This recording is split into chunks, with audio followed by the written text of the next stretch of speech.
update us about the companies that we invest in. And today we're talking to Nana about MTN, one of our favorite stocks and one of the stocks that we've been following closely. I know we've had a couple of discussions on MTN over the past year or so, and we look forward to what you're going to tell us today, Munib. Thanks very much. We'll follow that up with Sean's technical bit, and then obviously questions as per usual. If you're new to the session, please type your question in the chat box as we go along, or you can just ask your question outright once the presentation has finished.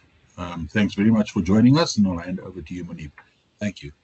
Thanks, Adil. Good morning, everyone. Just touching on the macro environment, MTN faces significant economic challenges. MTN operates in key markets, specifically in Nigeria, which have faced significant declines of the Naira. Also, on the regulatory perspective, MTN Nigeria have tightened their laws in regards of their SIM card registrations, which have led to customer deactivations. On a geopolitical risk, MTN operates in Sudan. The network operations has been affected due to the ongoing war. On a valuation standpoint, we do have a 9% of downside. We have changed our recommendation from a buy to a hold. And most recently, MTN released the results for FY24. The group service revenue declined by 15.4%. Earnings per share declined by 333% to a negative 531 cents per share, mainly due to large impairments in Sudan, as well as a loss of disposable groups. The group EBITDA margin decreased by 40.9% to 32%, which is a decline of 8.9 percentage points.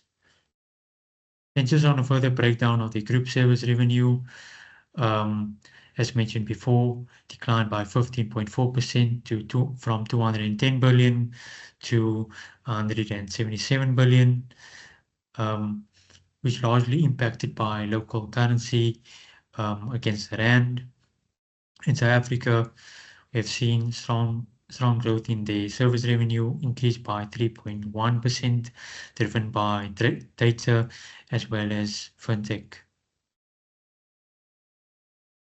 And just on the service revenue growth per quarter, you can see MTN Nigeria, which is the red line, declining from third quarter 2023. In South Africa, which is the grey line, remains quite constant. And then in Ghana, we've seen a major upside in their service revenue, driven by as well data, fintech. In terms of the data, this was mostly led by increase in data subscriptions. Then just on the MTN's revenue growth, you can see constant increases in the revenue, gross profit, as well as the gross margin since December 2019. And from December 2022, we can see a dive towards in terms of the gross margin. Then just on a debt and overview, from December 2015, we can see strong increases in the net debt to EBITDA. Then from December 2019, they've done a very good job in bringing the net debt to EBITDA down quite nicely. Then in December 2023, the net debt to EBITDA standing at 0.4 times. And most recently, December 2024, the net debt to EBITDA standing at 0.7 times. And just on a returns basis, MTN's the year to date, they're up 28%, with a 5-year doing quite well, up 340%. This is just on an assessment basis. As mentioned before, MTN's year to date is up 28%. We have changed our recommendation from a buy to hold. We have a 30% probability in the bear case, and with the bull case, 10% leaning towards more bearish than bullish. Now hand over to Sean to discuss technical analysis. Yeah, good morning, everybody. Yeah, you can see the chart of MTN until yesterday's close again.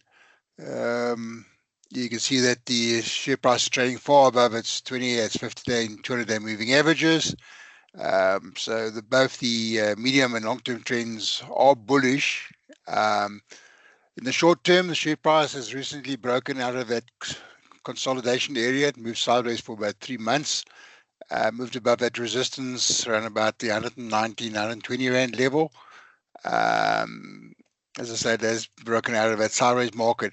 So that sideways market was a consolidation period after that strong move from a breakout above that long-term resistance trend line going back to December. We were talking about this long-term down channel. So it broke out of it, moved up very nicely and moved sideways. Saying that now, the intrinsic value, you can see at the bottom, that's a lower support line of that consolidation area. That's where the intrinsic value is, 111 Rand. So usually you would measure the distance between the two lines, between the support and the resistance. So I'm working roughly about 10 Rand. So on a breakout of 120 Rand, you should have expected the target price would have been 130 Rand, but it looks like we're losing momentum. So the MACD indicator is trading in overbought territory, and it's above its trigger line, not giving any bearish signals yet. But other shorter-term technical oscillators like the stochastic and RSI already in the overbought territory.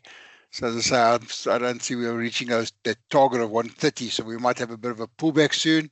And I see now today, at the moment, we're down 1.47%. We're trading at 124 Rand to 71.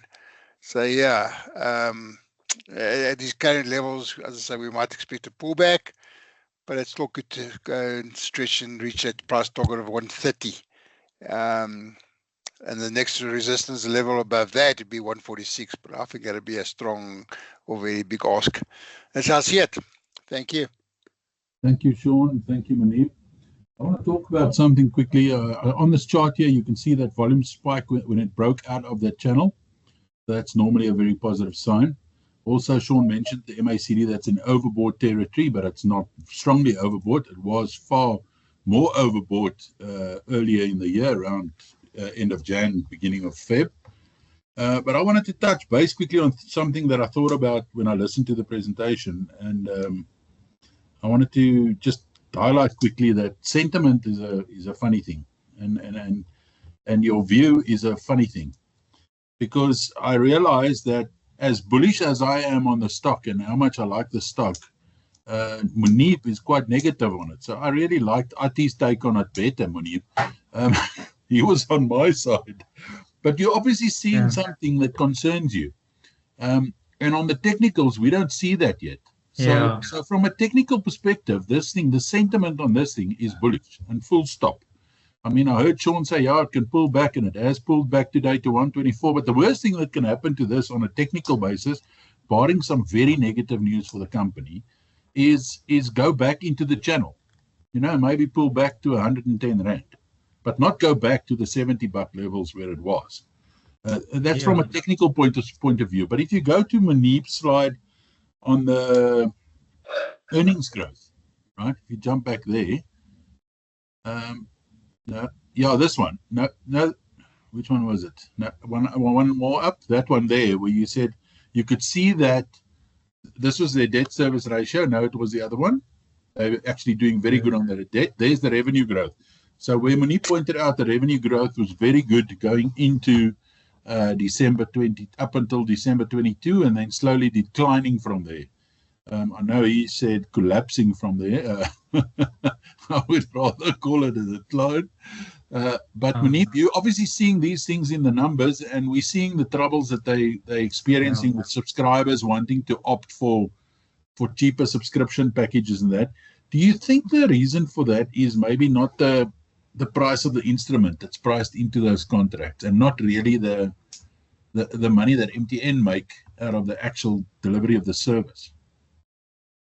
So I agree with you, Sal. From a technical perspective, it is quite bullish, because myself I actually do technicals as well, but during this, at the beginning of the year, since January 2025, MTN implemented the 50% increase in the tariff adjustments.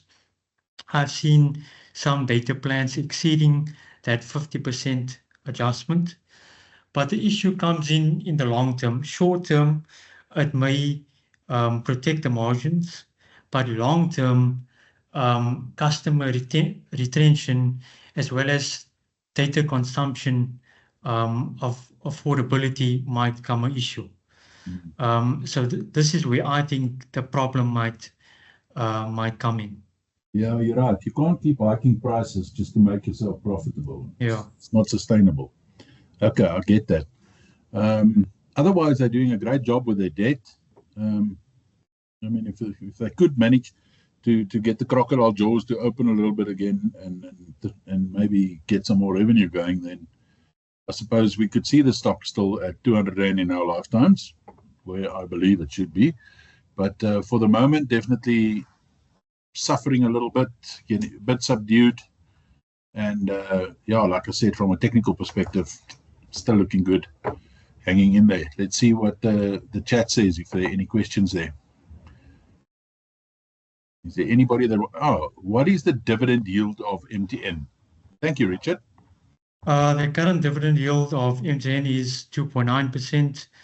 They've recently declared a dividend of 345 cents per share, which is up about 4.6% from December 2023. Thanks, Munir. There you have it, Richard. Not a great dividend yield, but a bit of a payday anyway. Let's see. Any other questions? Is there anybody that wants to perhaps ask a question outright? Okay, then I'm going to throw the last question here at Munib, and I'm wondering about their fintech business, right? What exactly does their fintech business entail? So the fintech business comprises of their mobile money app. It's a similar app towards Vodacom's VodaPay app. But recently, the fintech business has the growth was quite slower in December of December 2024, mainly due to the impacts of Sudan. But just in terms of their forecast, they do plan to implement an increase in their merchants of over 2 million, if I'm not mistaken. What do you do with that money app? So you can basically buy data, buy insurance. There's sort of like a number of things you can do. Like they're trying to essentially make it quite easier for the consumer. Almost like Capitec's got on their app a lot of providers which you can access directly from the banking app. I see both of you. Thanks. You know a lot more than me. Well done. Oh, lekker. Let's see. Anything else there in the chat? No, nothing there. Last of the last. Nobody switching on their mic. Everybody seems to think that Munib's too bearish and Sarel's too bullish. Sean somewhere in between. The facts on the table is Munib says the fair value of the stock's 121. The stock's trading at 124. The charts are looking bullish. Revenue slightly down. Debt well managed. I think on balance, the hold recommendation is correct. And I think if things improve, then we could see the stock trading quite a bit higher. So thanks for your input, Munib. Much appreciated.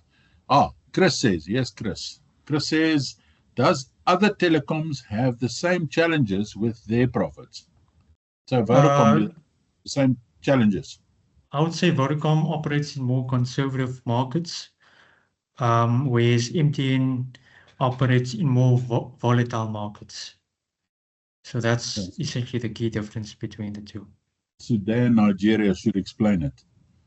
It's not the most stable places to be involved in, but you know, there's a lot of people there and there's a lot of business there. So it comes with a couple of pain points, which we've now seen play out in the numbers. Hope that answers, Chris. Anything else? Doesn't look like it. Guys, thanks for joining us today. We'll be back next week, Thursday, with Old Mutual, I think. Yeah, we'll do Old Mutual next week. And then if there's anybody of you that's interested in listening in on our questions and answers session tomorrow, we've got a Q&A session with Dwayne Leroux from PSG Asset Management around the PSG Bond Fund. It's a new fund they've created, and it's a single asset fund, so that's going to be quite interesting. It's different from all the other unit trusts that are available through PSG Asset Management, in that they have a single underlying asset, being the bonds or asset class. We're having a chat about that at 9 o'clock tomorrow morning. I haven't sent out invites to you guys, but if you want to join us, please pop me a mail so that I can send you a link and you can join that webinar tomorrow morning at 9 o'clock. It's going to be a nice chat. Other than that, thanks for joining us today. We'll see you next week when we're talking about MTN. Have a fantastic Thursday. Oh, sorry. Before you go. Yeah, KP says, what about the fines? I think MTN's so used to fines by now, they almost budget for it. Yeah, that's the thing. I know in December 2019, they faced a large regulatory fine of $5.2 billion. But fines is a common thing. But they do make provisions for that. Okay. All right. Hope that answers, KP. Thank you very much, guys. Have a good Thursday. We'll see you next week, same time, same place. Cheers. Thank you all. Bye-bye.